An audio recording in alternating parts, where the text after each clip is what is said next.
Hello, welcome to Arcade Couch, the best place to share your friends get your gaming goodness every Monday. My name's Dylan Blight. Join me on the couch this week. Actually, hopefully. Hey Dylan, excited to be here, but very excited that Ciaran has finally recovered from his thrashing by Buddy Watson in It Takes Two to face you here on the podcast. It's been that long. Oh, It man. actually has. It's just, yeah. It is there was what 2 weeks ago was when it was just Ash and me, or was that last week? Yeah, I can't even it was remember. 2 It weeks was 2 weeks ago. Man, time is flying, right? Yeah, no, I was ducking Dylan, and just thought it was time to bear the wounds and just you talk. Yeah, when I rang this gotta... Discord call with the three of us in it, I was like, wow, this Discord call hasn't been rang for since April 23rd or whatever it was. Yeah, that's crazy. That's ridiculous. Things have just been busy. Where it's just like every time we'd set a recording, I'd be like, oh wait, I got something on now. Oh fuck, I got that on. And it's just And Don't then give the one proper time I come explanations. on, The kayfabe narrative that you've been trying to run over for me is a lot more interesting. it's a lot more interesting for people. But also, like, isn't that so like 2019, 2018 Platinum Explosion with us having like a kayfabe rivalry and like me trying to get rid of you on a podcast? Like, come on, it's 2021 now. You trying to kill me is not quite get rid of me, but yeah, okay.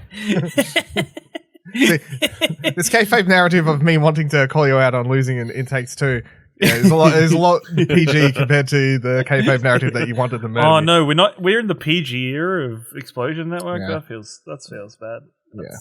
That's sad. We're like 2002 WWE, so Yeah. Look forward to the Explosion Network coming soon. yeah. Explosion Network. All right. Today on the show, a whole bunch of release dates and gameplay reveals, primarily. That's all the news of the week. It's definitely pre-E3 free week, even though E3 is not for another... Well, it's next week, I guess. By the time this posts, it's a week after. It's very close. It's very, very close, and you can smell it amongst everything that's been happening, that's for sure. All right, for 2 reviews to go over for this week. Firstly, Biomutant review is up, explosionnetwork.com. Of course, I gave it a 6 out of 10. Okay. I think it's my biggest disappointment of the year so far. That's for sure. You were really hyped about it as well. I was. You were looking forward to it. I think you had like pulled back a bit after playing the demo at PAX and everything. But yeah, I was really excited based on that trailer, and then when I played at PAX, it kind of set my expectations were at a like okay, and that also helped. By the time I played this, I was like, okay, it's basically still got the same problems that I saw in that PAX demo. Like, it's been cleaned up a bit more than the PAX demo stuff, but it's still that problem. And the key problem with this game is it's trying to do a lot. So for people who don't know, it's a third-person action-adventure open-world game where it's got melee combat, gun combat, lots of crafting, a heap of side missions, a big world with this lore built into it, and a heap of other different things happening where it wants to be like a million different games, and it's developed by 20 people. And ultimately, the fact that the team they don't have the power, like manpower, I guess, and time and money to make their vision a reality. Because their vision's big, they just can't, get it there. I was like, before this coming out, I was all like kind of full ready to have FOMO for this game and to end up buying it, even if I was originally not intending to. And then once it came out, I watched a little bit of it. I read through Dale's article, and you covered it really well on what the overall problems need to be. And I think from what I've watched, the narrator voicing characters would have been a very big problem for me looking and watching it, and kind of, it really does but I don't know why. It just has that same feel of like the Xbox like 360 age kind of open world games, like the Xbox 360 PS3 kind of era of open world games. That is, and there's some charm to that amongst it being kind of janky. There is like a charm to how throwback it is. It's like a small tangent, but I saw like somebody who's not really in like the gaming sphere or just kind of more of a normal general public member, like shared or retweeted like something like, "Oh, I love PlayStation 2 back in the where gaming was at its peak," and it had all these pictures of like Spyro and Crash Bandicoot and like all these other stuff, all these other PS2 games, Need for Speed Underground. And I was like, yeah, I get the nostalgia, but at the same time, I think gaming's like it hasn't reached its peak at all. Like I still think it's climbing and getting better, even if it has its like its pitfalls with microtransactions and everything that's coming nowadays. So when I look at that game and look at there is the charm of it being kind of that, I don't want to say dated, but kind of being that throwback to that period of time. It doesn't, for me personally, it's not an appealing thing to look at and to kind of entice me to play it. Yeah. I will say, like, I mean, wow, you've got to not be a good game to make Ciaran not want to. I know, right? Yeah. I fucking know, right? For the FOMO not to hit. Yeah, it's interesting because of like I giving it a 6. I think if I was judging it solely on like putting a critic brain on, which I think you should never like fully commit to the critic brain and like base your scores around that sort of stuff. But if I was doing that, it would probably be more like a 5 or a 4.5 or a 5. The 6 is definitely me being like I've said somewhere, I can't remember, was it on Plat when I briefly think or whatever, but like I kind of compare it to Days Gone where I'm like, and they're very different games and my likes and dislikes for those games are very different between Biomutant and Days Gone, but my comparison is that they're both games that I did enjoy, but there's just key issues. And with Days Gone, I love the story and the gameplay and stuff, and like the key issues where it was just kind of fucking broken as all fuck, and you just couldn't ignore that, so I ended up giving it a 6. And Biomutant has lots of really cool ideas, lots of really interesting moments. When you get into the game, you can see a really good game here, like amongst all of it, if you're willing to do it. But whether you're able to enjoy that, up to there. I enjoyed it enough to give it a 6, but yeah, like there is just a lot of fucking jank. If we're comparing it to that same point of Days Gone though, retroactively, you could look at the game Days Gone is now where they've fixed a lot of things and a lot of people would almost upgrade it to 7. I would move my score up if I was to if I was reviewing it. Yeah, if you're retroactively. Do you think Biomutant has the potential for retroactive improvements to be made to the game that would make the gameplay experience better? Because from what I see, I don't see the problems as stuff that can be patched. I see the problems are the fundamental mechanics of the game and the fundamental gameplay experience itself. No, I don't think they could patch it. I think they could have, if you could walk into them 2 years ago, whatever, and be like, stop what you're doing. Let's just stop working on that new area over there. We don't need as many areas in the game. Let's just make the open world smaller. And how about we just make what we've got now better, more polished, and just build on that. Just if you could walk in 2 years ago and say, let's just bring the scope down and work on. Just rein in some ambitions a little bit. For a then it would be a much team. Better. Yeah. No, I understand that. Yeah. So maybe it's not the best example because they can't really patch the issues, but it's just more so from a personal level of being I enjoyed it for what it is, even though I know all the problems there. All right, second review for Operation Tango. Me and Ash talked about this like a month ago when we did played a little bit of it did a preview for it. We've now played through the entire game. I'm giving it a 7.5. It's really fun. It's short, rather disappointingly short, I would actually say. Yeah. It's going to take you. I'm putting it down as 3 to 5 hours. It's probably more likely 3 to 4, but I'm saying 3 to 5 solely because I reckon if you struggle... Based on how good you work together. Yes. And how good you are at puzzles. Yeah. It's like if you suck at working together with your partner and then also the two of you aren't very good at these sorts of puzzles, it's going to take you a lot longer. However, if you're really good at working together with someone and you're just really good at puzzle games, then you'll probably fly through this in maybe even under 3 hours. But to briefly explain the game again, in case you wasn't listening a couple weeks ago, this is a co-op only game. You cannot play this split screen. You cannot play this local. When you boot up the game, it even says if you need to find someone come join our Discord because they want you, because you need voiceover, you need communication, not text communication. You need to be able to talk on chat with someone to play this game. And this isn't one of those things where they say it and you're like, yeah, but I could play it by myself with 2 controls or whatever. It's like, no, you need to be playing this game with someone else. That's entirely how the game's been designed. So you play as one of 2 characters. One's the spy and one's like a hacker person. And the experiences you'll have as these two characters are completely different. They're both fun. I was really actually pleased that the hacker wasn't like, oh, surely it's more fun to play as the spy. I don't think so. I think they're both enjoyable in their own regard, and I think that's like a big positive for this game, because I think from the outset you may be like, well, the spy is more exciting. It's like, nah, they're fun by their own. There's no combat in the game though, so it's not like you're playing the spy and you're like down on the ground like shooting people. The spy simply is like, in the first mission, you're like dropped into I can't remember. You're infiltrating a building, so as the spy, you're walking around on the ground, and maybe you'll get to a building, to a door, and you're like, the door's locked.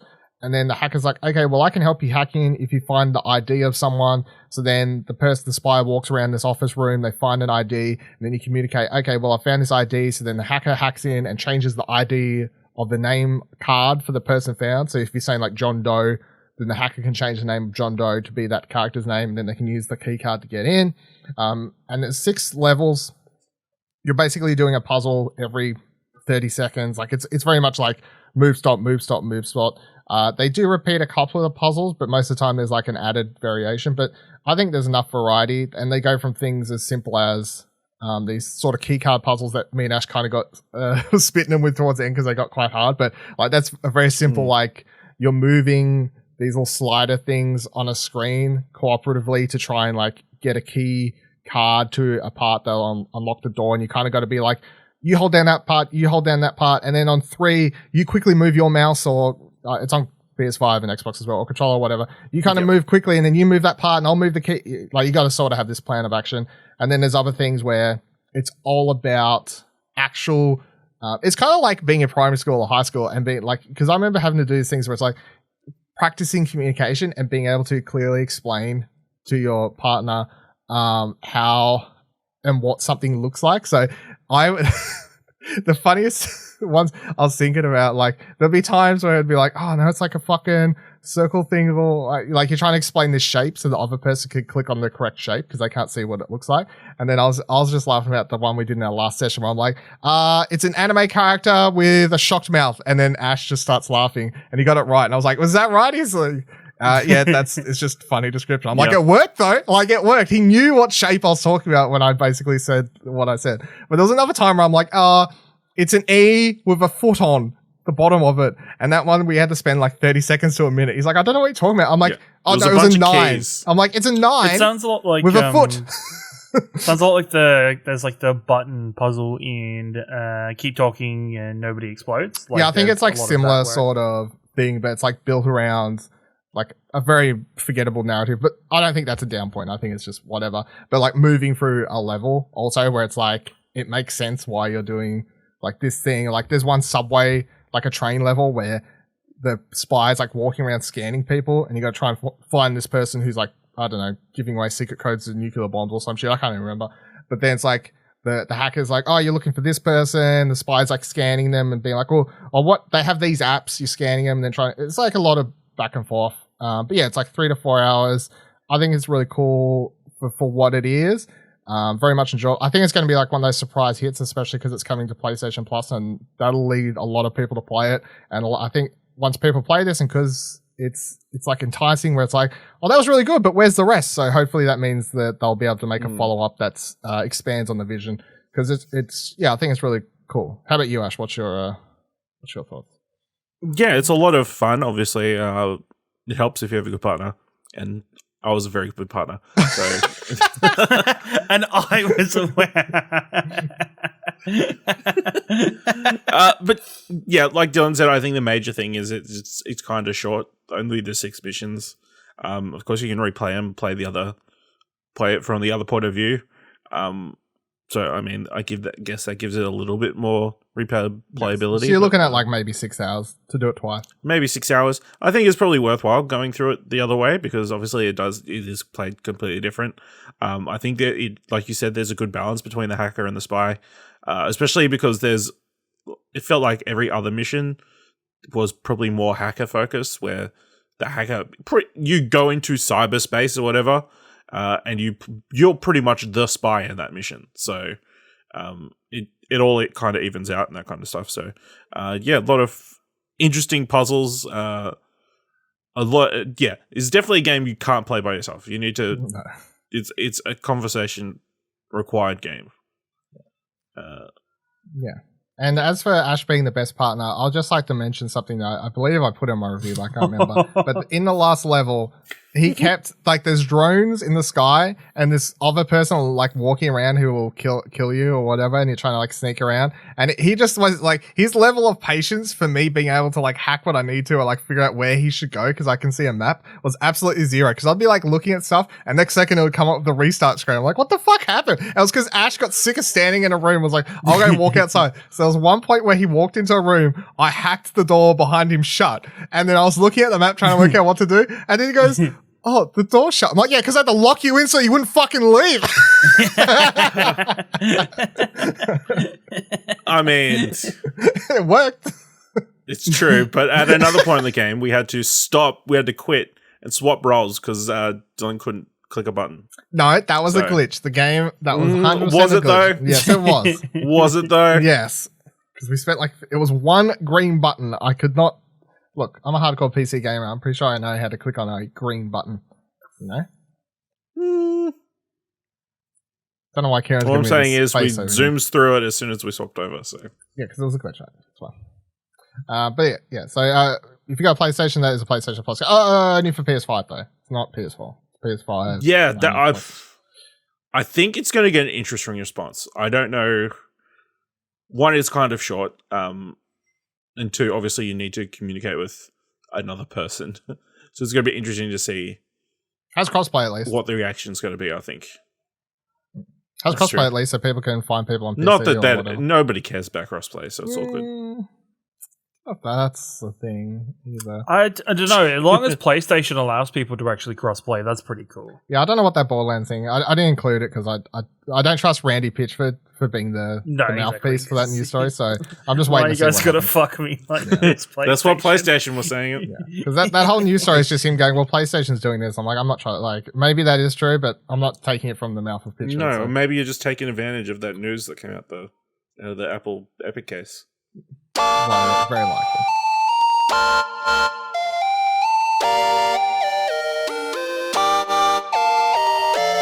Getting into the news for this week. Firstly, of course, Horizon Forbidden West got its gameplay reveal early in the week. We dropped special episode. I forgot what I was saying. A special episode of Platinum. So it's fine. I'll leave it in. We dropped a special episode of Platinum Explosion. After the show, it's about 20 minutes long, where me and Ash discuss the trailer or the gameplay and all that sort of stuff, our likes, dislikes, and how pretty it is and all these sorts of things. So if you want more of us talking about it, you should go listen to that episode of Platinum Explosion. But Ciaran, you also tweeted out the time that you should probably go finish fucking Horizon Zero Dawn. Is that actually a thing that you're going to do after watching this gameplay? Well, I've put in 10 hours into that game since I tweeted that, so we should have finished it by now. So I should be finishing it. Did you continue or did you restart? No, I continued because the thing was, right, I've only just recently restarted, and so the thought of going through the opening for a third time was like, yeah, nah. So the first hour and a bit was very confusing, and was very much me like slowly remembering things, or like, you know, only some point this morning I realized I could craft health potions for myself. It is like, you know, it's not like riding a bike. It's just a very complicated bike that has several different pedals. This is my fear for the Frozen Wilds, where I kind of want to play it. And like, I know Michael's like saying on Twitter, like, should stream it. And I've considered that before.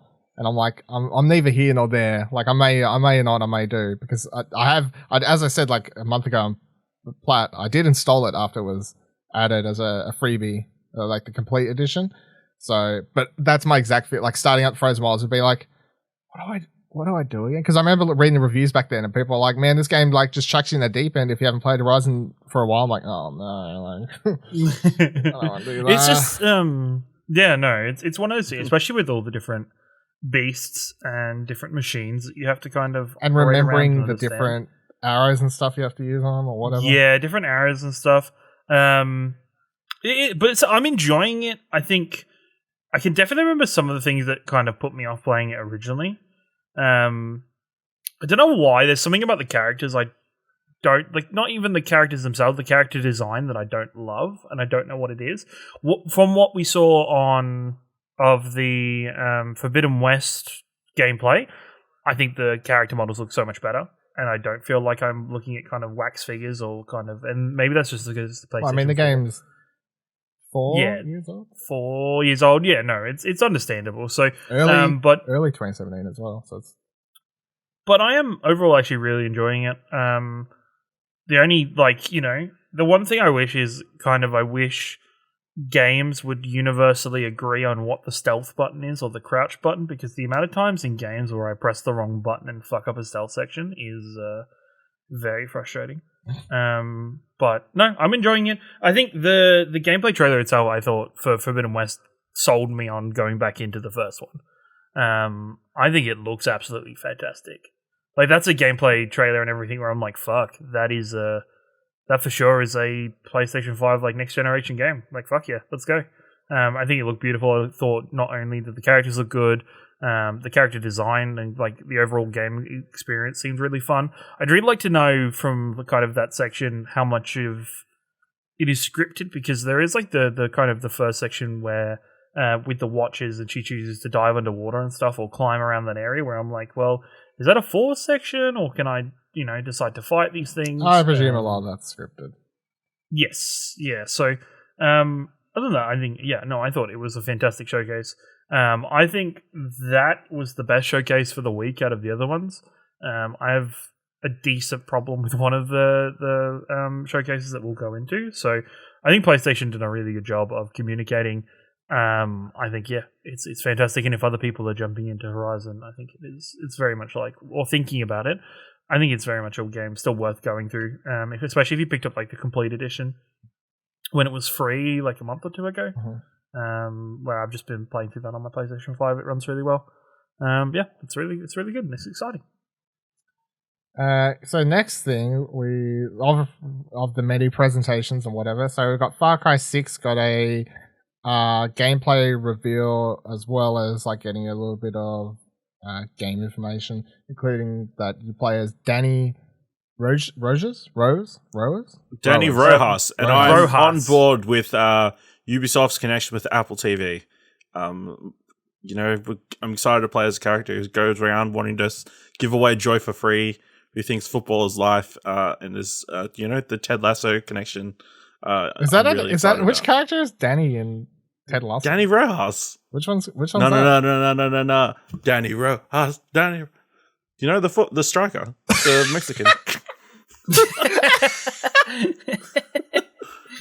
Only you would make that connection. To be honest, only you would make that connection. But I'm sure that's exactly the connection they're going for there. Ted Lasso, Explosion Network's #1 TV show of 2020. Yeah, it's true. But I did not remember that. Season 2 coming soon. So Far Cry 6 coming out October 7th, 2021. This is the first time I've actually seen gameplay for it after it was revealed a year ago, like many of these games that were revealed a year ago. They showed off, alongside that story character trailer, giving you a little bit more backstory, where it was revealed that, by the way, they said that Danny can be a male or female, whatever you pick, but they've, at least for the marketing so far, they've chosen to focus as the female Danny as being the main character, and they're not doing that thing where they was doing for Assassin's Creed trailers where they were just switching back and forth because they couldn't commit or whatever. Well, that's because they had the weird fucking gameplay mechanic that did that in the game, and everybody understands what the fuck that is. I don't even remember turning a setting off. I don't even remember turning a setting off. I think it is in the opening, when you're setting up the game. It's do you want to actively switch between maybe I just said no for something. Okay. Character models between, and there's a reason for it, but at the same time it's kind of okay, no, unreliable narrator. Don't want that shit in my life. Just let me pick a character. So that's the thing. So their backstory is their family or something along those lines was gunned down by the bad guy played by Giancarlo Esposito, and that's why they want to take him and his whole empire down. It's setups 1v a million, as usual Far Cry stuff is. It's 1v a million. And they showed off a bunch of gameplay. They showed off the fact that you can pet a dog, you can pet a crocodile, the guns you make are from random assortments of objects, including the one cool gun you get as a pre-order bonus that shoots CDs and it plays the Macarena at the same time, which is pretty cool gun, I guess. As far as like gun designs go, I can get behind that one. They did well, like showing off their pre-order bonuses. They did, because they showed, they're like, that gun's cool, eh? Do you want to pet this little cute doggy? They're pre-order bonuses. I would say as far as pre-order incentives I would say they've done the opposite. I'm less interested in the pre-order bonus because of something else in this trailer. Okay, well, teasers. I want one of them crocodilies instead. Like, I don't want the dog. You get the crocodile as well. You get the crocodile as well, yeah, but I don't want to use the dog. I just want to use the crocodile. Well, you can feed the crocodile. You can feed the dog to the crocodile then. I don't know if No, I don't feel like I'm comfortable with that. That dog had had a life. Maybe you get all three. Maybe you get both. Yeah, but I don't care about the dog. I'm just going to use the crocodile because the crocodile's no one's forcing you to use the dog, So well, I'm less interested now. Cool, it was cute at the start, and then I'm like, that crocodile's hella cute. Fucking wearing a shirt. Wearing a little shirt, like the way. No, just I had to laugh when like the animation of it like running, like sprinting at that guard, and I was, even though it looked kind of janky, I was like, that's still awesome. I'm so in for that. So what were Ash? Let's go to you first. What were your overall thoughts on what we found out about Far Cry 6? Yeah, I mean, it looks interesting. It looks like it has way more personality than the last couple of Far Cry games have. At least the Danny character does. Rather than the last couple of games, it seems like just plays a generic protagonist. But that's the Far Cry. That's the Far Cry way, though. It's always it is protagonist, except for Far Cry. One feels like an actual character that you play as, that you'll actually care about whether they live or die or not. Yeah, I mean, it's interesting. I probably won't play it, but there's more chance than previous. There's more of a chance now. I mean, I'm invested a little bit. Yeah, I mean, have you played a Far Cry before? No, I don't think so. No, so I haven't completed one since 3. No, neither. I start them. Well, no, you have completed one since 3. There's no way you did it. There was no way you didn't do Far Cry 4s where you just sat there and got the end credits. No, I didn't even do that. You didn't even do that? I don't think I did. I found that out after I stopped playing it, but I did start Far Cry 4 and I played like maybe 2 hours and I was like, man, fuck, this game's boring. I stopped playing it. So I didn't even try 5, but I did play and finish Blood Dragon, which was after 3. So I guess technically Blood Dragon was the last one I played. Yeah. But that was super cool, Had that synthwave kind of vibe to it. Cool shit. It was pretty cool. I have the same comment every time one of these trailers comes out. I'm like, man, it's more Far Cry, eh? Yep. It's just like it's just they know their game. They know, like, and if you love Far Cry, cool. This is exactly what you want in the game. They added bits and pieces, but at the same time, it's more Far Cry. I think it actually looks really good. When it first started, I was a little bit worried that this would look like another game that wasn't designed to be next generation. It was designed to be on the last generation and kind of sat here. So I think the game looks really cool. I think the vehicle mechanics and the overall gun designs look really cool, and the environments look insane. And I hope that's just not extra pretty just because it's the gameplay reveal. But I don't know if I'll get it. It vastly depends on what game is coming out, or what other games are coming out around it. Yeah, currently we don't have too much on the November. Exactly. But that could change in the next 2 weeks. Yeah, exactly. With E3 right around the corner, so yeah, exactly. That's why it's not something I'm like, yeah, I'm definitely going to get it. But also at the same time, I won't say I'm not going to get it. It's because you'll probably get it. Probably get it, especially if some people on Twitter are like, this Far Cry is the someone best. Goes, wow, this is amazing. Here's the one sentence review quote that gets Ciaran to buy this: the best Far Cry since Far Cry 3. That would actually, you know what? Yeah. But the thing is, right, even then, I think a lot of people look back at Far Cry 3 through a very nostalgic lens. Everybody looks at the first half of Far Cry 3. The first half of Far Cry 3. Oh, yeah, spoilers. Once Vast dies, it's like, fuck this. Once Vast dies, and like halfway through the game, it's fucking shit. It's just they're like, pointless. the true villain's this white tux-looking motherfucker, the boring-ass typical Far Cry villain. I'm like, why'd you kill the interesting villain? Why'd you kill the interesting one? And then it tries to do, but really, you're the villain. Oh. Got him good there, everyone. Yeah. I'll be honest. my thoughts on this are pretty much the same as Ciaran basically said, which is that looks like another Far Cry game, doesn't it? It really does. It just looks like a Far Cry game. People like these games. They're fun, shooty. Like, some of the gun design's really cool. Look, it looks really pretty. But just to predict it, there's going to have a map, and the map's going to be filled with there's going to be outposts and towers, and there's going to be like regions that are going to be enemy controlled that you have to liberate and get the control back.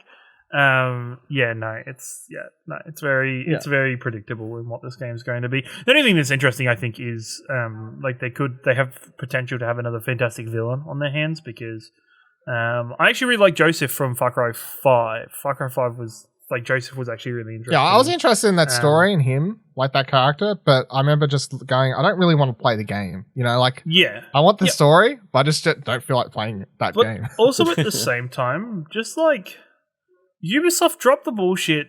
Far Cry is just a political game. Anybody who comes out like, nah, Far Cry, we're not trying to be political with Far Cry. It's like, fuck off, you are. It's really weird because the first Far Cry wasn't. The first Far Cry was just like, yes, islands, I would say the first two. Bullshit. I'd say the first two. Really. No. What's 2 about? 2's about blood diamonds and in Africa and warlords and stuff. Like, it's like, that's maybe not the political way when people think of political stuff. That is on that spectrum. Yeah, it's just anybody. Yeah, they always come out with especially after Far Cry 5, when they were coming out during Far Cry 5, be like, this isn't political commentary, guys. Literally, we're just about American. We're like, it's religious cults, but it is. Just get over it. You're political. We get it. It's fine. Yeah, the latest quote about this or whatever it was, where it's like, yeah, we went to whatever city they said, I can't remember exactly what city, but we went there and, it was the spy, and we're just thinking about all the, guerrilla warfare and, the people who rose up to stand up for their rights and stuff. But, and our game's about that, but it's not political. But it's like there's a reason they do, like, the country that this is in is fictitious. Because that's how they escape being, like, if it was actually a proper country, they'd be I think the problem is that I think the people who write these Far Cry games are often wanting to tell a political story, and they just do it. But then the heads of Ubisoft, including Yves Guillemot, who still hasn't owned up to all the sexual charges and sexual bullshit that's gone on Ubisoft. So, Yves, if you're watching. But people like the heads up just don't. They know the people who kind of play these games are usually more, I guess, dude bro-y type people. So they want to, like, they let them have these political narratives, but they're like, just make sure, you publicly say that the game isn't actually political, so that no one gets turned off. It's all the people who on Twitter who get in the comments and go, why can't games just be games and not political? Because those dumb fucks will play shit like this, even if it is political, as long as they're told it's not political, it'll just go completely over the head. It's like all those motherfuckers who go, Spec Ops: The Line, great game. One of those great non-political military shooters. Those people? Those dumb motherfuckers. Spec Ops: The Line is, man, that is pushing a boundary on that game. That was good, but at the same time, Spec Ops: The Line is literally like the most anti-military war shooter game very much that was ever made. That had like the most bait and switch ever, poster, gameplay trailer, and everything. And then all these motherfuckers like play it and go, yeah, great game. Non-political. Thank God we have those. Like this and Call of Duty. No Russian is definitely as a non-political. Yeah, all that sort of stuff. So anyway, we'll be. I don't know if I'll play it. Don't know. Who knows? But it looks fine. I'm sure it'll be played. I'm sure people will play it. That's a good point.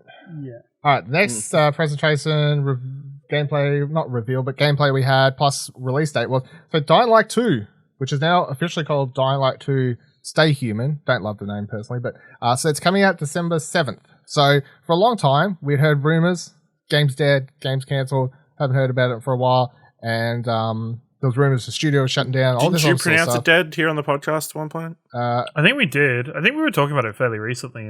Honestly, if you had asked me a week ago, what's the status of Dying Light 2, I would have said, that game's dead. Because it'd been so long. But now they've come out, they did the whole presentation, showed off a bunch of gameplay, gave it a release date. I think this, for me, this game falls into that category of they revealed it so long ago, and I remember being like, yeah, fuck yeah, I want to play that. And now it's been so long. It's one of those games where I'm like, not wanting to play it, but I just can't get super excited about it. You know what I mean? Like a lot of people have, like, it has been that long since Dying Light 1 that so many people have cooled off the franchise. 2015. Yeah, like it is, like a lot of people have cooled off this franchise so much when, honestly, when this franchise came out, when Dying Light came out, and also the DLC for this, which was fucking massive, when those two came out, this game was you mean hot. the DLC they released like 2 months ago? Because they were still making DLC for it? Oh, well, not that DLC. No, the big DLC, the following. The big one. The following. That was like, this map is bigger than all the other other I think it was called The maps Following or something. Yeah, something like it was white hot then, and that's what made people so excited when, you know, this game comes out. It comes out with a French Revolutionary feel to it and kind of setting, and people are like, fuck yeah. Parkour. And I was looking forward to it.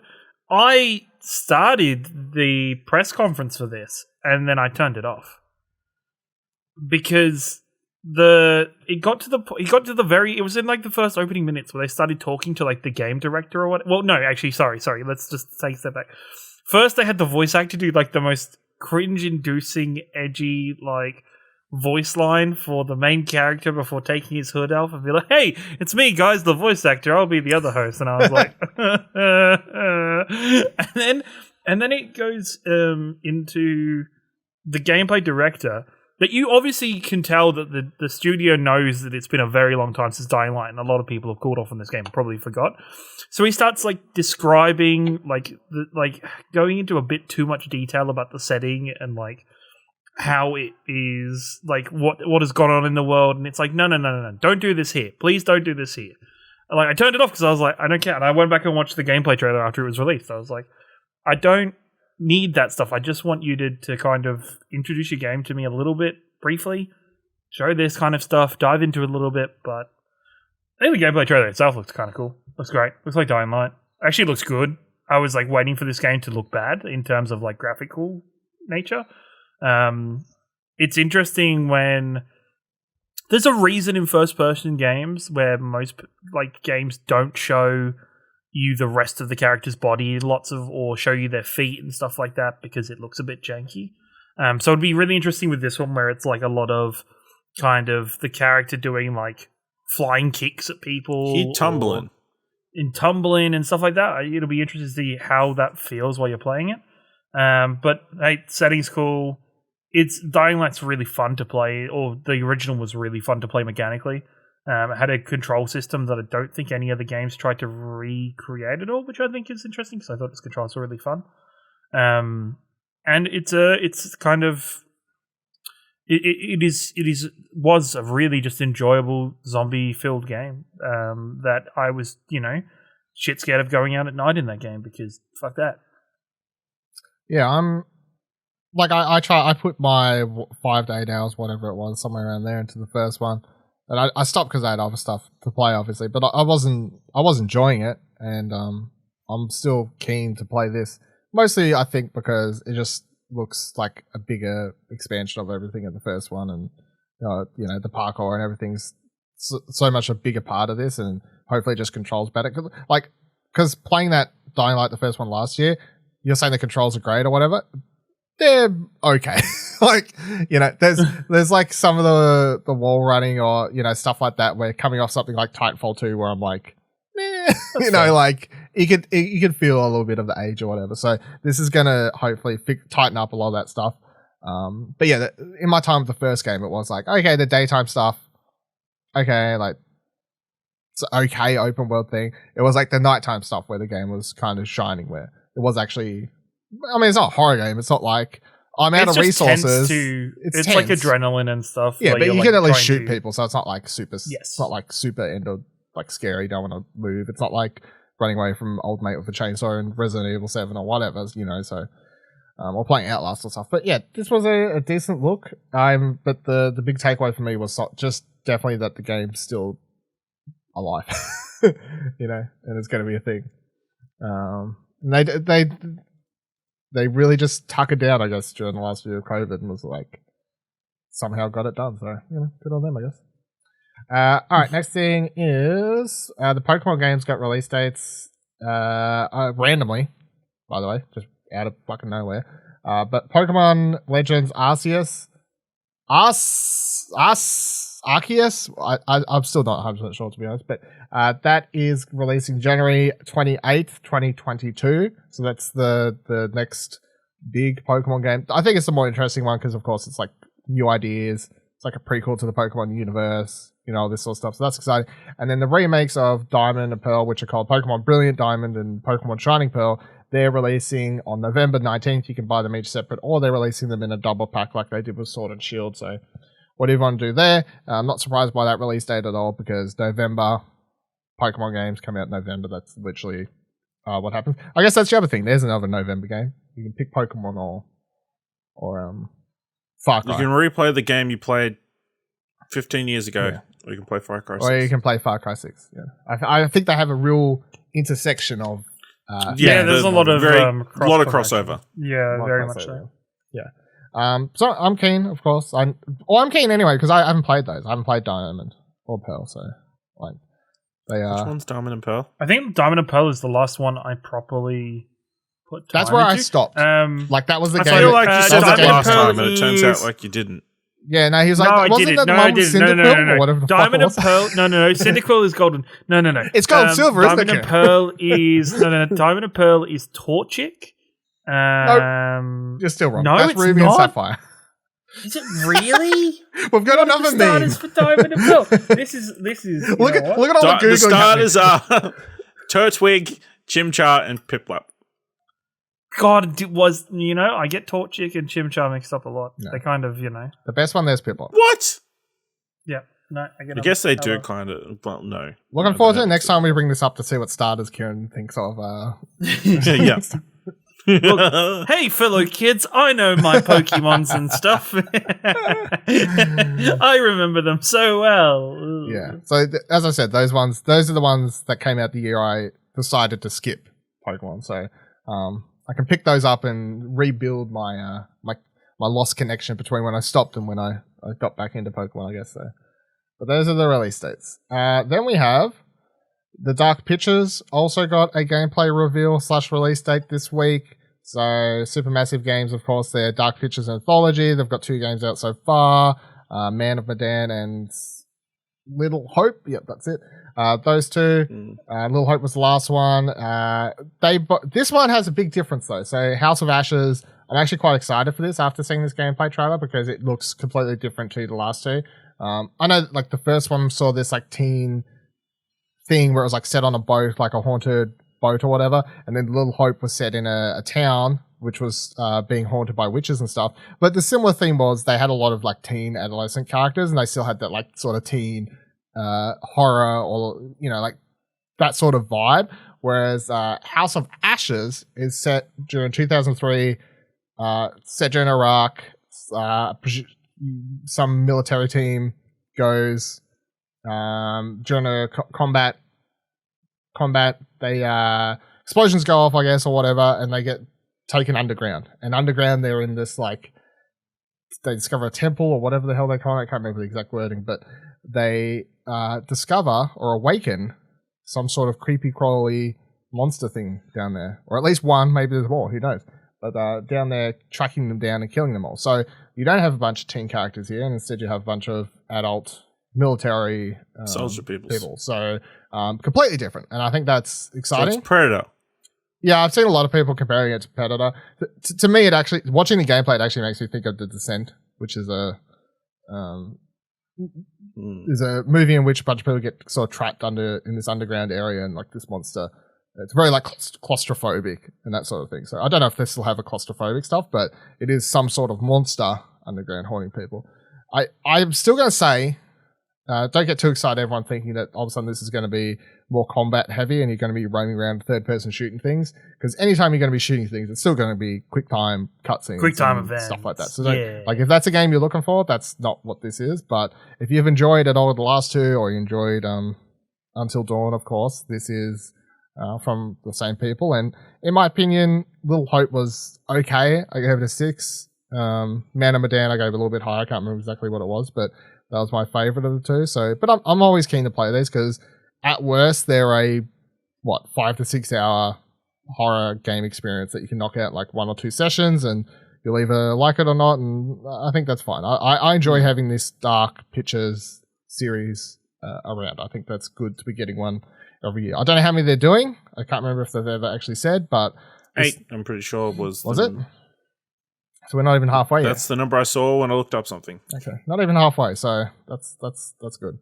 Ciaran, you haven't played any of these, have you? Or I haven't, and it was one of the things where like, I couldn't remember how many of these games that were out already. If it had been like, because I remember realizing the second one was out and be like, "What the fuck? These games are coming out kind of fairly quickly and regularly." Well, they're working on them in separate teams, like small teams or whatever. Yes. I guess I remember when Man of Medan came out. I wanted to play it, but at the same time, I wanted to wait till after. That's right. I wanted to wait till after like lockdown had happened in Victoria a little bit, so that I could sit down with some friends and play it overnight and do it with the way that each person controlled a different character, because I thought that was a really interesting kind of addition to that game. So yeah, never went back to it, of course, because all things time-wise haven't, and people haven't really gone back to doing stuff socially that often yet, even with Victoria back in lockdown this week. But no, I think these games are cool. I've always loved like Until Dawn and stuff previously. It's like one of the I think Until Dawn might have been my first platinum. It's either Until Dawn or that other freaking Troy Baker game. I can't remember, but yeah. So that other Troy Baker game describes so many possible games. No, was it the one with Nolan North in it? It was the third one. It was like something Forgotten Son or freaking whatever I can't remember that franchise. Uncharted 3. No, not Uncharted 3. Fucking idiot. It's 4, by the way. But. Troy Baker's. Troy Baker's in the 4th one. I can't remember, but it was a PlayStation 4 launch game. But no, it was Infamous. Infamous, thank you. That's the friend. I just could not think of Infamous. No, it was what's the tagline for that Second game? Son. Infamous. Is it Second Son? I wanted to say Forgotten Son, and I think I did say Forgotten Son, but Ciaran's memory of really coming back to this podcast and showing why I should be on a gaming culture podcast, because clearly my memory. Did Troy use a torchic in that game? Or? Probably did. He probably did. He shot fire at some point in that game, right? No, no, it's electric powers, neon powers. There's no fire electric. powers. It's like no. I've watched Avatar: The Last Airbender. Firebenders can use electricity. Okay. So yeah. But no, I think these games are great. I think these are good experiences. They never seem to overstay their welcome too much. And yeah, it's another interesting one to kind of jump into, and not something, it's definitely something I would get tempted to play like late at night with like the 3D headphones, with like the 3D audio headphones on, and just absolutely hate my life while I'm playing it, but still love it. I can confirm that Ciaran's first platinum was Infamous Second Son. It was either Infamous or Until Dawn, or around about the same all the time. Thank you. Thanks, Ash. Wow. All right. Next piece of news comes via Vooks. So Sonic held a 35th anniversary. By the way, is that allowed, Ash, or no? That's in the band. No, it's not. It's bullshit. Oh no, it's 30th. No. 30th, not 35th. What? Oh, it's for what they're doing for the 35th anniversary. So I don't know. Like what? Yeah. What? So they showed a short teaser for a Sonic Hedgehog game that's coming out 2022. Honestly, there's barely nothing to say about this. It's just Sonic running for a forest. There's a game coming next year. We'll find out more. I don't know. Anyway, that's a thing. The big thing was they're doing a remake, or basically a remaster, whatever you want to call it, of Sonic Colors. So it's called Sonic Colors Ultimate. This game originally released on the Wii in 2000. In fucking, does it say it? No, it doesn't. I'll be out September 7th, sorry, is when the game will be out. This is one that I know a lot of Sonic fans hold in high regard, Sonic Colors. So, and I could get down. Like I like Sonic fine, by the way. We barely ever talk about Sonic, or we've probably never talked about Sonic in here. So I just want to get my opinion out there. Sonic games, the old ones, don't hold up so much. Some of the Sonic 3D ones that I have played back in the day, they were either like okay or just straight up bad. I can't say I've ever played one that I was in love with. So Sonic Colors is apparently really good though. So you know, did you ever play Sonic Adventures? Sonic Adventures. Yep, they're on the good side, but you know, I played a lot of those bad ones. I can't remember. Like there was like an island one. I can't remember. Well, did you ever play the top tier one, Shadow the Hedgehog? That game was I never fucking played garbage. that one. No. It was hot garbage. I've seen a lot of memes about that game though, so which I feel is the equivalent of playing it at times.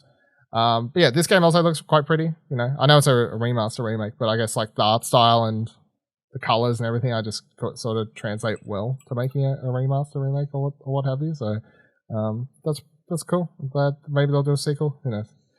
I did see someone tweet the night before and say they hope that this happens, so good job for them. Sonic Origins Collection, a new compilation of Sonic games, is coming sometime in 2021. It's going to have Sonic Hedgehog, Sonic Hedgehog 2, Sonic the Hedgehog 3, Sonic and Knuckles, and Sonic CD. So all those classic ones that you've played a million times over in different collections, if you know, like Sonic. Well, when you say played a million times over, you mean played the opening stage a million times over, correct? I've beat Sonic 1. And really, all I've ever remember is like the first stage, maybe the second stage. No, I beat it on the Genesis collection or whatever because you could have save states, you know. Fair enough. Like I wouldn't have beat it back in the day where you would, you know, game over, start from start of the game type thing. But I think I've beat Sonic 1 and maybe I've beat Sonic and Knuckles. I can't remember. But I've played all of them in different. Oh no, I haven't played Sonic CD. I have not played Sonic CD. Sonic is also crossing over to other games that will feature an official Olympic Games Tokyo 2022 game. So I want to point out, I saw an announcement for this on Twitter the other day where the official account tweeted out like, Olympic Games 2022, it's coming this year or whatever the game. I'm like, Olympic Games 2022? Anyway. Should be 2020 or 2021. Yeah, I was like, I know that the game would have been in development, but could someone have not just paid the $10,000 to get a team to go through and change everything to 2021? No? Like, is that, you know what I mean? Like, it's just, this is like one of those things that's just going to bother me for the rest of life. Like, it'll be 10 years from now and I'll walk past a secondhand store and there'll be a copy of Olympic Games Tokyo 2020 sitting there and I'll just be like, those fuckers. Like, it's just like fake history now. So, you know, some little kid's going to walk past and go, was there Olympic Games in 2020? And someone's have to explain, no, there wasn't. There was a pandemic. Well, I hope they have like a realism version where the stadiums are empty and nobody's actually at the events and then, like nothing actually happens in the game. Yeah, right? It's a fantasy game. Everybody wears masks before and after their event. Yeah, it's a fucking fantasy game where this stuff happened last year and there was crowds and stuff. So I don't know.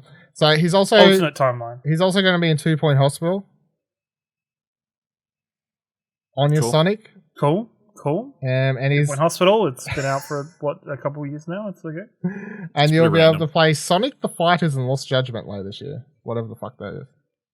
Also, I hope Sonic's like a physiotherapist in 2 Point Hospital. That seems to be. It feels like it would suit his or just a foot. Yeah, I feel like he would be too impatient to be. Possibly. No.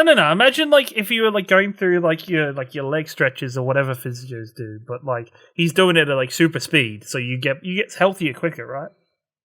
That's how that works with the human body and everything. I mean, sure. I wouldn't trust you to be the one that's explaining these things, but sure. And then they also announced that. Okay, so Sonic the Fighters was a arcade game that you could play. So that will be in Lost Judgment, which is the sequel to Judgment. Yes. To clarify for people who weren't following.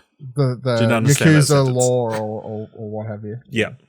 Yakuza spin-off. Yakuza spin-off, yeah. So then we have, the last thing was there's a new animation series coming to... It says, a new animation series announced an update on the Sonic Prime TV show. Is that because it's coming to Prime? Is that what the thing is? Am I reading this correctly? Have they fucked me hard? I guess the show is called Sonic Prime. That's a weird name, especially if it's on Amazon Prime. I don't know where this is. Well, you know, it's the spin-off. The funny thing is Sonic Prime is an upcoming 3D animated Netflix series. So it's okay. It's a Netflix series. They're doing a whole range of them now. There's Sonic Prime and Optimus Prime, right? I don't know if that's exactly what it is. I gotta be honest though. It's the Prime universe. That's what it is. I'm all over this series, whatever it is. This is a standout announcement in my opinion because holy fuck, did I used to love that Sonic anime show that used to be on with Cheese TV. Wait, do you mean Sonic Underground? Is that the one? Sonic Underground where they had the? Is it the one where they had musical instruments for some reason? No, but that one's good too. That was Sonic Underground. That one's good too.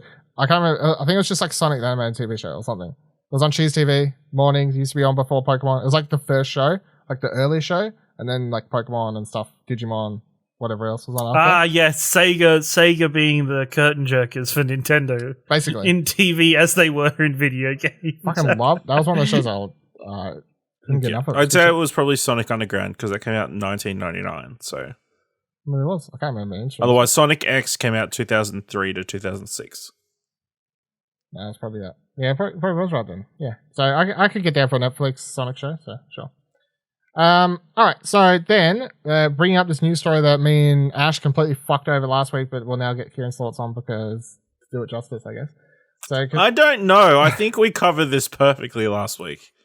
I mean, I try to do it seriously, but you know, it's like having a little kid. It's like having a little kid in the room. Yeah, it's like Ashley every time his eyes light up when Xbox Game Pass is mentioned or something. It's like full troll mode is enabled. Yeah, so in case people don't know what I'm talking about, Kotaku writes today, as in a week ago today, during an Overwatch 2 PvP live stream, Aaron Keller, Overwatch's new game director, taking over from Blizzard veteran Jeff Kaplan, announced that teams in Overwatch 2's PvP will be reduced from 6 to 5 players. Saying, quote, Overwatch has changed over time. We've gone from having no hero limits to having a hero limit. We end up introducing a role lock over the course of the game. We feel like this is the next step in the way Overwatch ought to be played. So now instead of a 2-2-2 format consisting of 2 support heroes, 2 damage heroes, and 2 tanks, the teams will have to still play with 2 support and damage heroes, but will only have 1 tank role. So as my whole thought on it last week was I pointed out how someone had tweeted and brought up the fact that this fucks over potentially a lot of people out of jobs because now a bunch of people who play tank are just going to be out of roles potentially or something. But I just thought that was an interesting thing. But yeah, what are your thoughts? I think I disagree.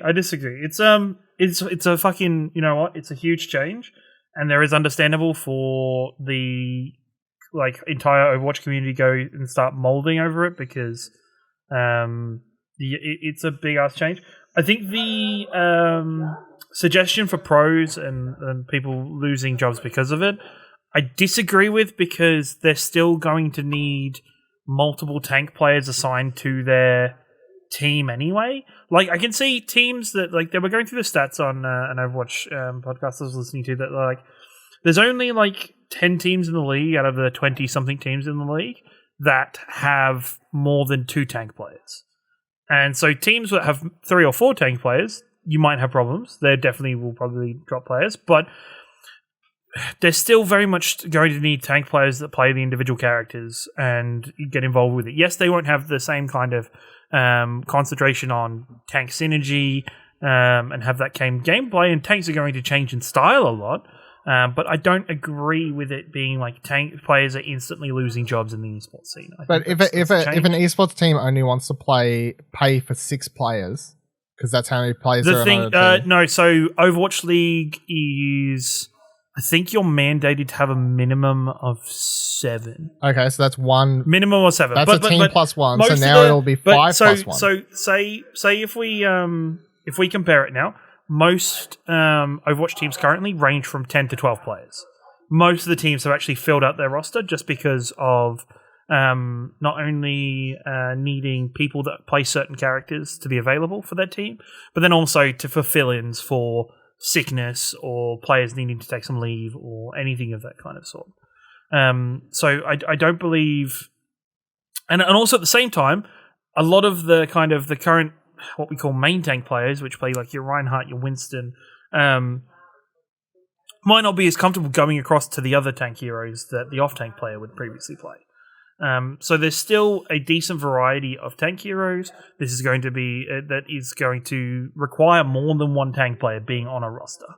Yes, there will be significantly less available spots for tank players, but I don't think it's going to instantly mean that you're going to instantly deduct a tank player from every single team in the league currently. I don't think that isn't how that works. Or I don't believe it's how it works. Overwatch going into 5v5 is an interesting discussion, and it's interesting looking at this game and looking about how Activision Blizzard have been discussing it. I think Overwatch, for me, I actually think this is fairly positive as a change. Most competitive games, if you look at, say, your Dota 2s, your League of Legends, your Counter-Strikes, most of your team-based competitive games, your Valorants, are all 5v5. Overwatch was the unique one, being 6, which means that you have issues like you're having to separate your player base 6 ways instead of having 5 slots to fill in each map. You're requiring there to be, once they added role lock, they're requiring to find 2 tanks for every single game. And tank is the least played role in the entire game. And it just Ash has just had a brain fart. Look at him. Sorry. Look at him. Sorry. Look at him. Listen, Look it's at really him. difficult. All these esport arenas had to get 2 extra chairs. It was terrible. No, but it's in the case of, like, so for game balance, they're balancing for an entire extra character. This change does mean that, they have to pretty much change the game completely as a whole. I hope they would, considering it's a fucking sequel. Well, this is the thing, right? This is the thing, and this is where I've gone back and forth with a couple of people I play Overwatch with about this. When they initially announced Overwatch 2, they announced Overwatch 2 with it being a continuation for Overwatch in terms of players. You could play Overwatch but still be playing Overwatch 2. Like, it would be the same game across the games. The only thing majorly different about Overwatch 2 would be the updated graphics and the PvE stuff. I struggle, and the thing is, they have not mentioned that since that initial press conference.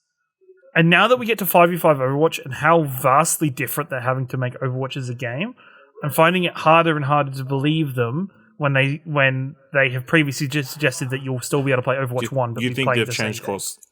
I think it's a completely different. Everyone's game. going to have to jump ship. I think that's 100% what's happened, and I think they fucked up in the first place by trying to do this narrative that it was going to be the exact same game because they were too scared of upsetting the fan base at the time. I 100% agree. It is, people are worried about losing progression on their accounts or losing skins. It was actually really interesting. So they're changing or redoing a lot of the character models in game for all the different characters and giving them new character models. But they did an AMA afterwards on Reddit and actually said that all the skins are going to come across from Overwatch 1 into Overwatch 2 and they'll all be usable. And I'm like, man, either that is either saying that they can switch character models for characters. They've reworked all the skins for the new models. Well, that's what I thought, because I'm like, man, that's a hell of a fucking undertaking to rework new skins for the skins for all the new models, but awesome. But yeah, I don't believe this game could be a continuation. And I've been, I think Overwatch 2 is a separate beast. They have to treat the game completely different. People keep looking at this game and thinking about how Overwatch 1 is and being like, man, Overwatch 1, but without a tank. It's like, no. It's Overwatch 2, and there's only ever going to be 5 tanks in that game. So the whole game is going to be built on the fact that they have 5 players in a team. Like, they have to build it. They have to enable tank players more. They have to give tanks more health or kind of balance them in a way that makes them more brawlers instead of just out-and-out tanks. It's one of those things where because you're dealing with, the years you spent playing League of Legends, tanks in League of Legends are looked at very differently than tanks in Overwatch. Tanks in Overwatch, people just expect them to be there to protect the team.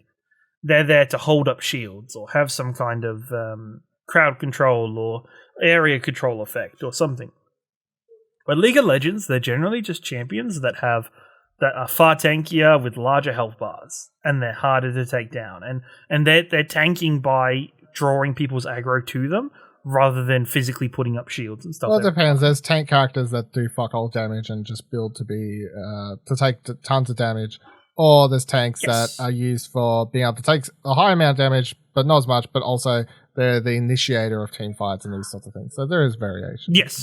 Yes, but they're never seen as just their entire job is to protect their team or to hold a shield up for their team, and that's their role. The support is to protect the ADC like this. Yes, yeah, the support's it. So Overwatch is shifting in that direction now and kind of giving that role and enabling. Whereas I see, supports now only have to worry about one tank player. You don't have to be worried about two tank players. There's statistically less characters in the game for people to worry about. Watching it as an esport should be far easier now and should be far simpler. I think some of the problems they've had is communication has not been great about it until now, where they've kind of dropped this big thing. And they knew people were going to have a mental breakdown over it. They knew people were going to complain and cry about their losing a player. But I think it's better for them to do it now than to wait just before Overwatch comes out. And the thing is, they haven't really been hiding it. If you go back to the BlizzCon announcement videos and the trailers for this game where they showed off the new maps, in all of those games, they have shown that 5v5?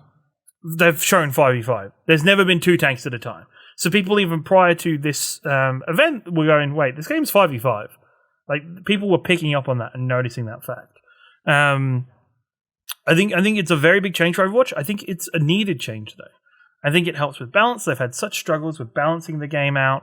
They have problems with kind of building tank characters to be effective, but then also not being over aggressive or over powerful too much, where now they can kind of let those tank characters be a little bit more aggressive because they are the only tank in there. And I think, if you were somebody that tried Overwatch when it first came out, or say 6 to 12 months where you were playing Overwatch for a decent amount of time and you left Overwatch, if you come back for Overwatch 2, you're not going to want to come back and be like, man, this is the exact same game still. No. This is the exact same thing. Well, how do you get new people who just never like the idea of it or something? I don't know. Yeah, exactly. So now Overwatch 2 is going to be a new experience. They're going to add new characters. They've already added new game modes. They've gotten rid of game modes from the original game because they're not liked or they're not effective in what they're trying to do. And I think Overwatch is showing the potential to grow really well and develop. I don't think this decision's been made lightly. And I think it is a ground-up kind of thing. The game is going to change holistically. They've already said that they're changing crowd control for the game entirely. Mei is a character that if she kind of shoots you with her ice beam for long enough, your character gets frozen. They're removing that ability from the game. You no longer get frozen. You just get slowed down by it. They're looking at that and they're having to rebuild the game from scratch. So I can understand why the game's taking so long. I can understand that we might see the hint of a beta in the coming times. It's interesting, especially with them just announcing that BlizzCon's not going to be a proper event again. It's going to be an online event going forward, which they just announced today or yesterday. So I think Overwatch 2, I think I'm very optimistic for it too, where a lot of people have kind of cried wolf about how bad it's going to be or that they're changing the game too much. I think it's a necessary change and I am really looking forward to it. I'm pretty sure that's what we said last week. Yeah, it was basically all that, I think. If you read between the lines, it's fine. If you just, do you mean if you mute the parts where Ashley spoke and just listen to you? Or? Yeah, it's possible. What? So the last thing I wanted to bring up in the news this week was something that I think a lot of people may not realize, but I find quite interesting, which is that there's a film coming out based upon Werewolves Within, which is a multiplayer VR game that was published by Ubisoft. So, of course, multiplayer VR game, sort of niche. Probably a lot of people haven't played it and or heard of it. It was quite popular with some streams and stuff like that for a period of time when it came out. But there's a movie coming out in a month that's based upon this thing. So in our list of always covering movies based on games, there was a trailer dropped, and it looks pretty good in my opinion. Like it in fact, you would not tell it's a video game movie. It just looks like a fun horror comedy in which the plot is a small town, sheriff discovers signs of creatures attacking people or whatever, people go missing, dying, and then they all a bunch of people get trapped in this house overnight. I can't remember exact, but there's a few of them in this building, and then people start disappearing, and then it's sort of like a murder mystery thing where they're like, well, one of us is probably the werewolf, but which one? And no one's going to say it, of course. So it is a horror comedy that looks like it could be quite a lot of fun. It's directed by the same person that did Scare Me, yeah, which I reviewed last year, which I enjoyed for what it was, and I could definitely see that style suiting for this movie. But this looks really fun. This could be the best video game adaptation. This could take the top spot, I think, potentially. I mean, it's definitely a stretch to call it a video game adaptation when it's pretty much based on the classic board game Werewolf. But it is, or the just general game. The film is made in collaboration with Ubisoft. The Ubisoft logo is in the trailer. Ubisoft have put their logo in the top. So I just want to add this one to everyone's list. If you play bingo or whatever, and you want to make sure you tick off watching every game that's every movie that's based on a video game in any sort of capacity, Werewolves Within. It's coming out July. I can't remember the exact date, but July 2nd. There you go. July 2nd on VOD. Yeah. How and where you can watch it in Australia, I'm not 100% sure at this stage, but don't know. Yeah, we'll figure that out closer today. But yeah, I think that was very cool. There's my PSA to help everyone out for the week.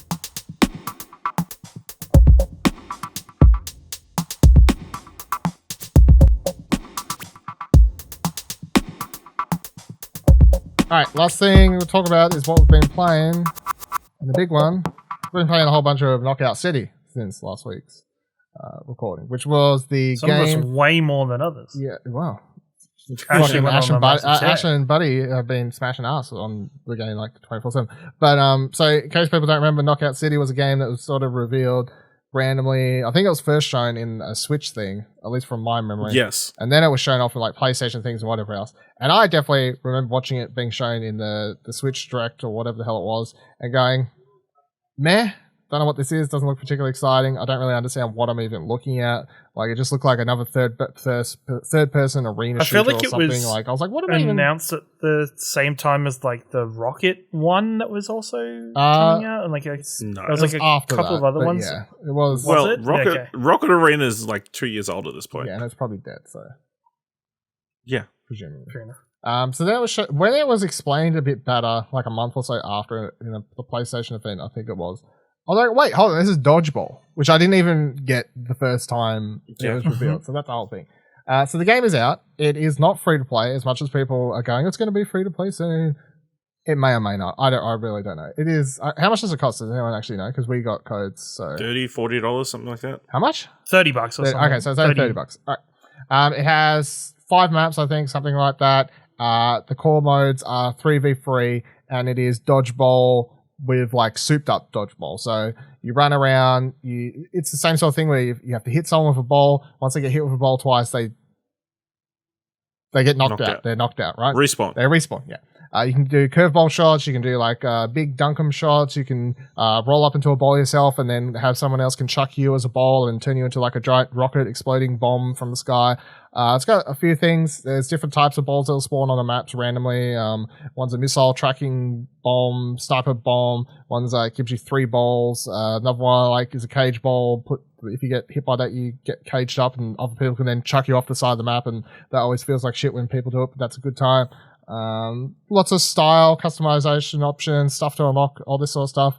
Having a good time, but I'll throw Ash the ball. A good one, Dylan. Thank you. Because out of all of us, he's definitely played the most. So you've been smashing a lot of this. We've played a bit together, of course, but you put in a hefty day there at one period that got you well ahead with Radio Watson's Buddy Watson. So yeah, it's like you said, 3v3 dodgeball, I guess. It is just super fun. I think it's just very balanced. Just a fun competitive game in which you like fight this other team. You never feel like it's one of those games where you never feel like it's the game's fault that something is not working. It's always kind of your fault, except when I should be catching stuff, and it's not catching it. But other than that, sounds like you just blamed the game for something. Then when you just said, did I? Playing the game. No, it's just I don't know. It's just got one of those quite addictive qualities.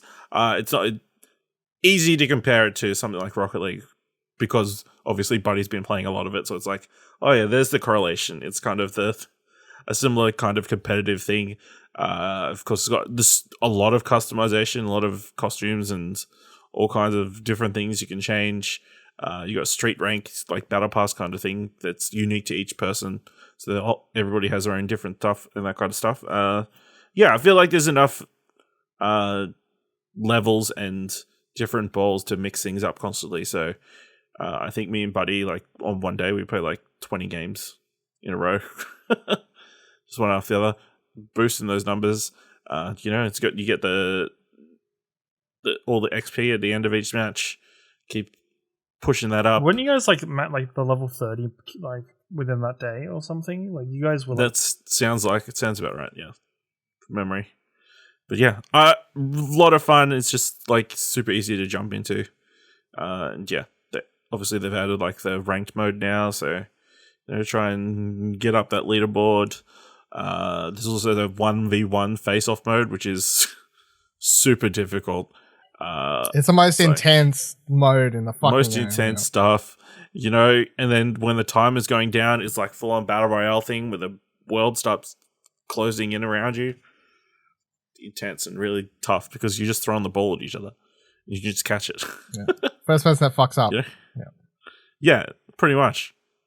Yeah. So, a lot of great moments in, like you said, like how it's super satisfying when you catch someone as a ball and just throw them off the map. They can't do anything about it. But well, then, they can try and break out first, but it's probably not. Quick enough. Not quick enough. And but on the other hand, there's no other game this year that I've said fuck as much as this game. It's quite frustrating. Yeah. So Ciaran, what's your thoughts on Knockout? I enjoy it. I think it has everything that you need for a competitive game to be successful in the current gaming climate. I think it is easy to pick up, easy to play, but there is a lot to master in the game. There is more for you to develop as a player. There is that kind of competitive nature to it where you are, passing the ball through teammates to build up the kind of momentum score to be able to throw the ball quicker and make it harder to catch. There is all the kind of trick shots with using curve balls or lob balls and kind of working out kind of what is to use in the best situation.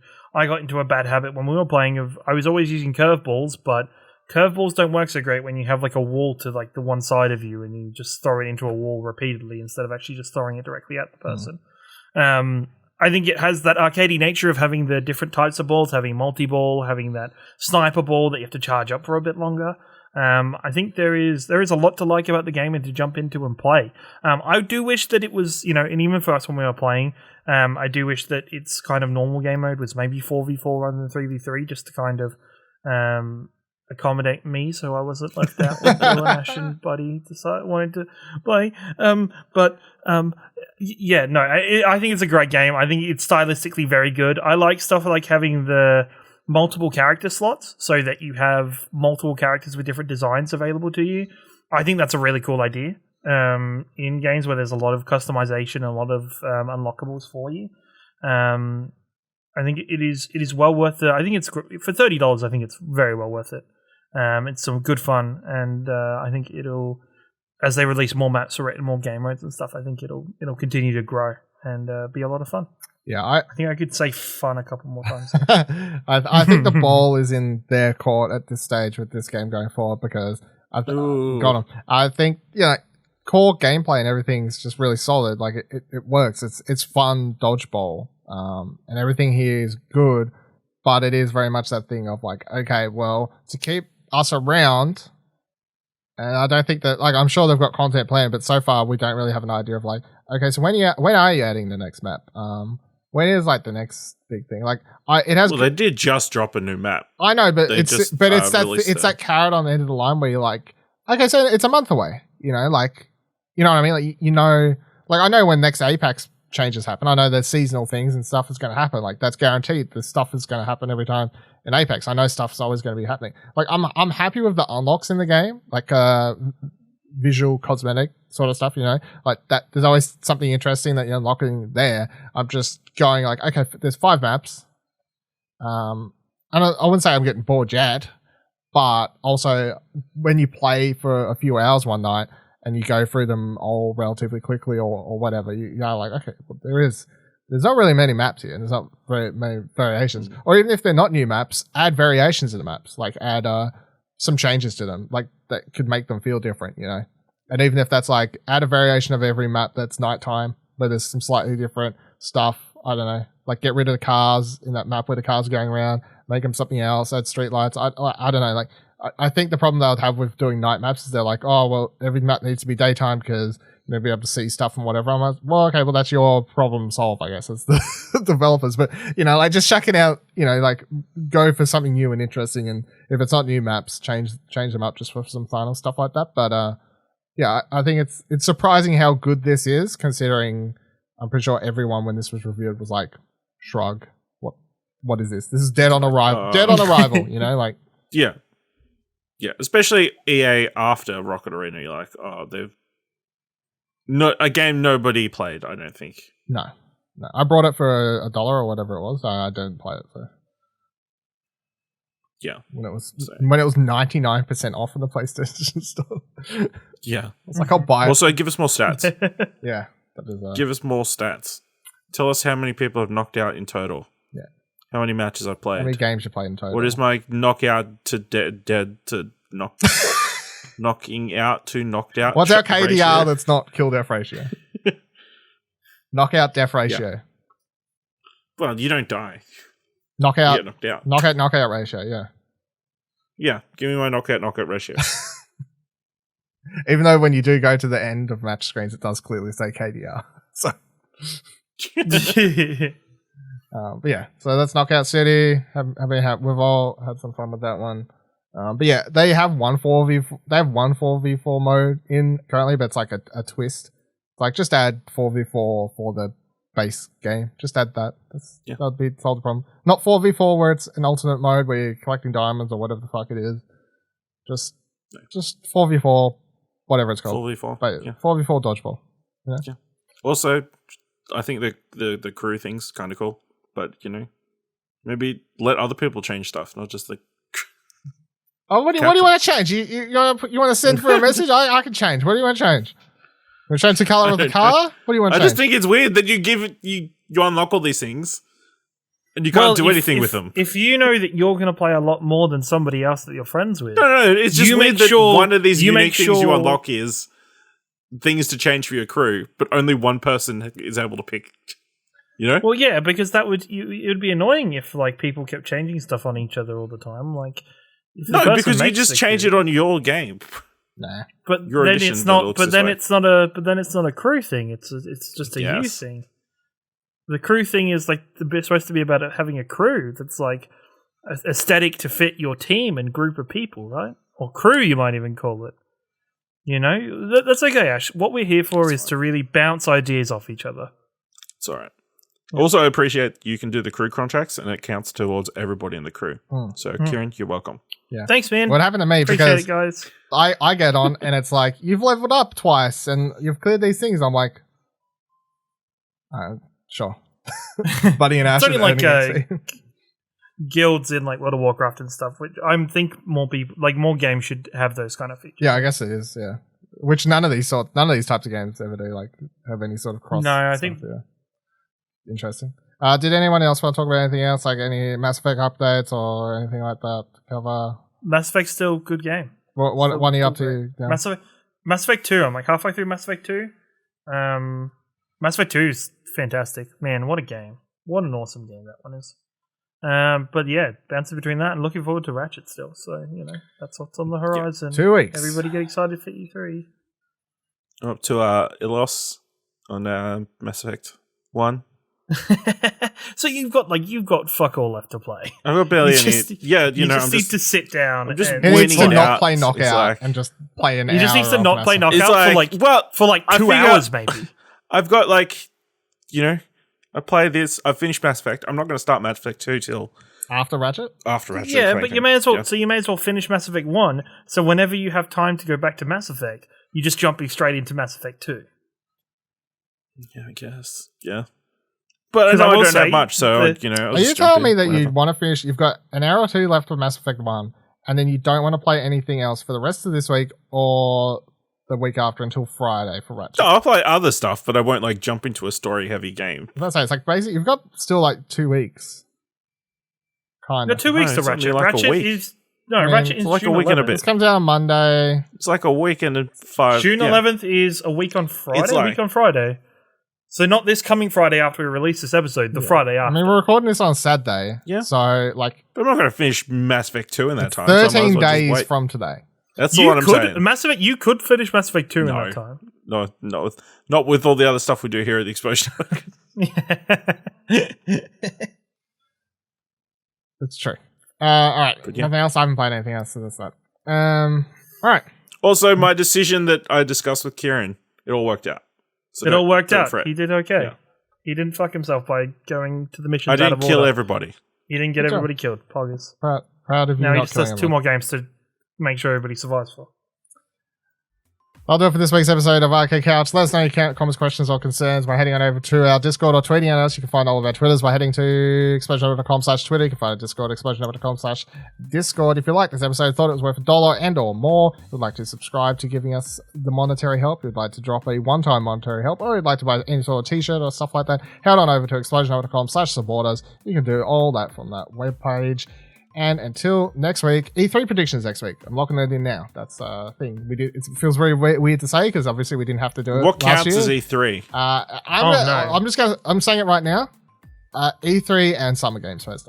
I'm just going to say we should just do the So whole. the results won't be till the end of summer, American summer. Yeah, we'll between now and recording, we'll lock in via communication via Slack or whatever. We will lock in the complete thing. But I'm thinking, chucking it out now. The last event will be E3, EA's, whatever it's called, EA Play, which is in July. So, Can somebody do me a huge favor, audience members? When you're listening to this episode, can you tweet at me and say, "Hey, do your predictions"? So I'm not doing them 20 minutes before we record the next podcast. well, I'm going to make the predictions bigger than previous years because we have more events to cover. So I may give us a few more predictions because I think usually I do 5, right? Okay. It's normally like that 4 or sounds right. 5. Yeah, so I'm going to knock that up. I don't know the exact number. I'm thinking we'll knock it up because we'll do it if we're including all the events. And we should give like you and Ash like handicaps compared to me.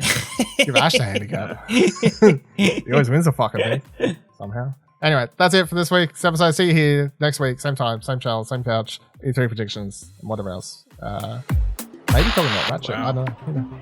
Bye. Hey, don't forget you can subscribe to the show wherever you're currently listening, and you can drop a review if you can.